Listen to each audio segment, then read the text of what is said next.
गौतम बुद्ध के समय में वैशाली राज्य में एक प्रसिद्ध गणिका रहती थी जिसका नाम आम्रपाली था। वह बहुत सुंदर थी और उसे नगर वधू घोषित किया गया था, यानी पूरे शहर की पत्नी। आम्रपाली इतनी सुंदर थी कि उसके महल के द्वार पर सदा सोने के रथ खड़े रहते थे। यहाँ तक कि महान राजाओं को भी उससे मिलने के लिए इंतजार करना पड़ता था। वह केवल एक वेश्या थी, लेकिन वह इतनी अमीर हो गई थी कि वह राज्य खरीद सकती थी। आम्रपाली का शरीर जितना सुंदर था, उससे कहीं अधिक सुंदर उसकी आत्मा थी, जो सच्चे प्यार के लिए तरसती थी। क्योंकि आम्रपाली खुद से वैश्या नहीं बनी थी, उसे जबरदस्ती राजा ने वैश्या बनाया था। आम्रपाली के वैश्या बनने के पीछे एक कहानी है जिसे मैं किसी वीडियो में आपके साथ जरूर शेयर करूंगा। आम्रपाली अपने ग्राहकों को बहुत प्यार करने का दिखावा करती थी, क्योंकि उसे इसके लिए भुगतान किया जाता था, लेकिन अंदर से वह उनसे बहुत ज्यादा नफरत करती थी, क्योंकि वह सभी इसका इस्तेमाल एक भोग की वस्तु के रूप में करते थे, एक इंसान के रूप में उसका सम्मान नहीं करते थे। एक दिन आम्रपाली अपने महल की बालकनी में खड़ी थी।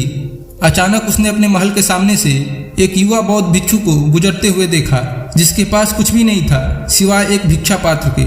उसके पास जबरदस्त जागरूकता थी और लोगों को खुद की ओर आकर्षित करने की अद्भुत शक्ति थी। जब युवा बौद्ध भिक्षु ने ऊपर की तरफ देखा तो आम्रपाली उसे देख रही थी। युवा भिक्षु ने आम्रपाली की ओर देखते हुए बेहद सम्मान भाव के साथ आम्रपाली को प्रणाम किया। आम्रपाली एकटक उस युवा भिक्षु को देखती रह गई। पहली बार आम्रपाली के हृदय में प्रेम का उदय हुआ था, क्योंकि पहली बार किसी ने आम्रपाली को सम्मान की नजरों से देखा था। किसी ने पहली बार उसे इंसान होने का एहसास दिलाया था। आम्रपाली तुरंत सीढ़ियों से नीचे उतरी और बाहर आकर उस युवा बौद्ध भिक्षु के पैर छुए और कहा, भंते, कृपया आज के दिन आप मेरे मेहमान बने और मेरे महल में चलकर भोजन स्वीकार करें। आगे आम्रपाली ने कहा, कृपया मेरे निमंत्रण को मना ना करें, क्योंकि पहली बार मैंने किसी को निमंत्रण दिया है। मुझे हजारों बार राजाओं और सम्राटों द्वारा आमंत्रित किया गया, लेकिन मैंने कभी किसी को आमंत्रित नहीं किया।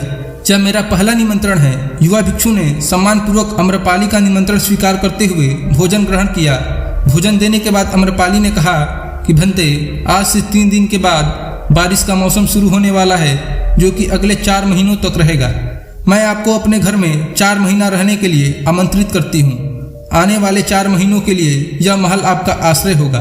मैं आपको पूर्ण रूप से आश्वस्त करती हूँ कि मैं किसी भी प्रकार से आपके ध्यान में बाधा नहीं बनूंगी, बल्कि जितना मुझसे हो सकेगा आपके ध्यान की सुविधाओं को सुगम बनाने का प्रयास करूंगी।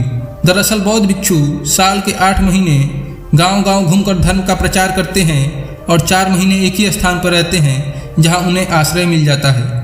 युवा बौद्ध भिक्षु ने कहा, माफ कीजिएगा देवी, लेकिन इस विषय में मैं स्वयं से निर्णय नहीं ले सकता। मैं आपके प्रस्ताव के विषय में बुद्ध से पूछ लूंगा। अगर वो मुझे अनुमति दे दें तो मैं आपके महल में आश्रय अवश्य ग्रहण करूंगा। इतना कहकर वह बौद्ध भिक्षु वहां से चला गया। इससे पहले कि वह युवा भिक्षु बुद्ध के पास पहुंचता और आम्रपाली के प्रस्ताव के बारे में कुछ बताता, उससे पहले वहां पर मौजूद अन्य भिक्षु बुद्ध के पास पहुंच गए और बुद्ध से कहा, आप उस युवा भिक्षु को रोकिएगा। आम्रपाली ने उसे 4 महीने रहने के लिए अपने घर बुलाया है।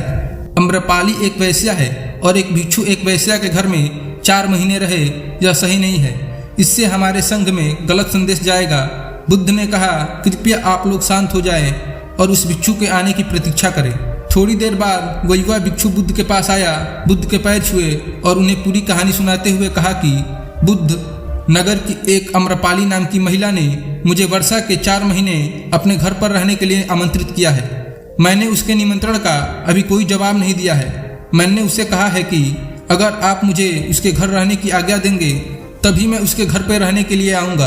अतः बुद्ध, आप जो कहेंगे मैं वही करूँगा। उस युवा भिक्षु ने आम्रपाली के विषय में वैसा शब्द का प्रयोग न करते हुए केवल महिला शब्द का प्रयोग किया। बुद्ध ने उस युवा भिक्षु की आंखों में देखा और कहा, तुम रह सकते हो। तभी अचानक बुढ़ा भिक्षु खड़ा हुआ और बोला कि बुद्ध, यह सही नहीं है। यह युवा भिक्षु एक सच्चाई छुपा रहा है। इसका कहना है कि आम्रपाली नाम की महिला ने अपने घर पर रहने के लिए आमंत्रित किया है, लेकिन वह एक महिला नहीं है, वह एक वैश्या है।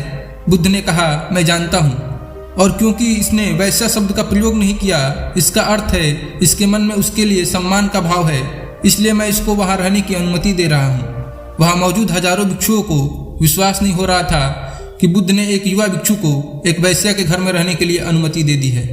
अगले 3 दिनों के बाद वह युवा भिक्षु आम्रपाली के घर रहने के लिए चला गया।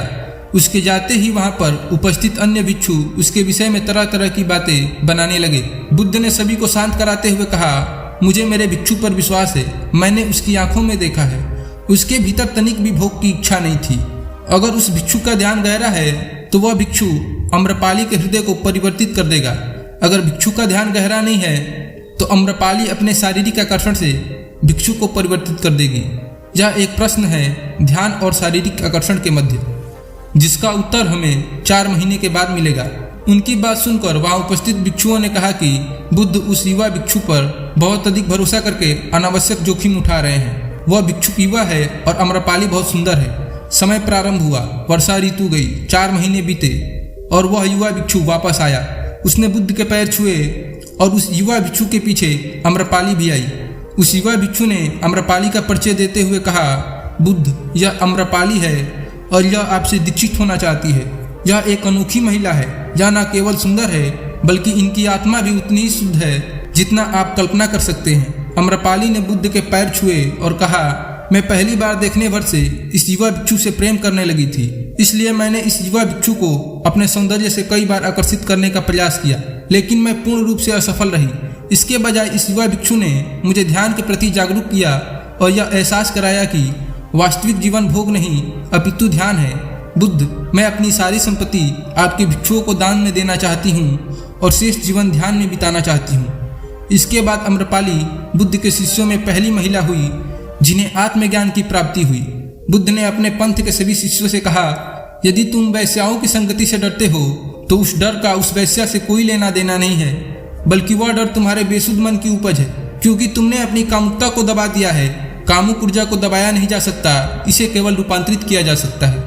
अगर आप लोगों को अपनी कामुक ऊर्जा को रूपांतरित करने का तरीका जानना है तो आप हमारे द्वारा बनाई गई स्त्री के प्रति आकर्षण से कैसे बचे इस वीडियो को देख सकते हैं और इसमें दी गई जानकारी से आप अपनी कामुक ऊर्जा को जरूर रूपांतरित कर पाएंगे। यह वीडियो आपको अभी स्क्रीन पे दिख रहा होगा, आपको उस पर टच करना है और आप वह वीडियो देख पाएंगे। वीडियो को अंत तक देखने के लिए आपका बहुत बहुत धन्यवाद। अगर कहानी आपको अच्छी लगी हो तो वीडियो को लाइक और चैनल को सब्सक्राइब कर दीजिए।